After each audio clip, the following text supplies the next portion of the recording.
Welcome to our channel. Today we how to enable FaceTime on iPhone and Mac, beginner guide step by step clearly.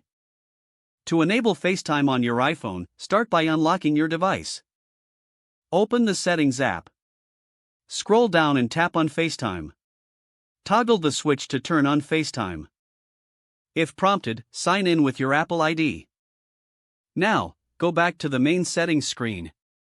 Next, tap on Phone. Ensure that calls on other devices is enabled if you want to receive calls on multiple devices.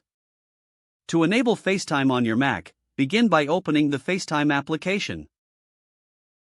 If FaceTime is not in your dock, find it in the Applications folder.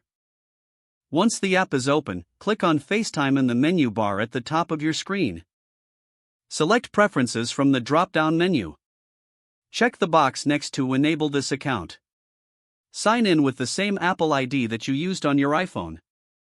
Make sure your preferences for you can be reached for FaceTime at include your phone number and email addresses. Now, both your iPhone and Mac are set up for FaceTime. You can start making calls right away. To call someone, open the FaceTime app and enter their contact information. Click the audio or video button to start the call. Enjoy connecting with friends and family through FaceTime. If the page does not load, refresh the browser or try again in a private or incognito window.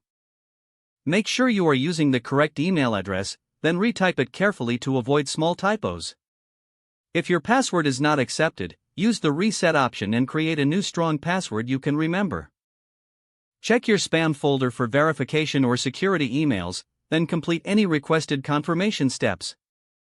Enable two-factor authentication if available to improve account security and reduce unauthorized access risk. After signing in, review your profile details if you see an error message, note it down and try again after restarting your device and internet connection. Log out when you finish, especially on shared devices, to keep your account and payment information secure. If the page does not load, refresh the browser or try again in a private or incognito window. Make sure you are using the correct email address, then retype it carefully to avoid small typos. If your password is not accepted, use the reset option and create a new strong password you can remember. Don't forget to like this video and subscribe to our channel for more step-by-step tech guides.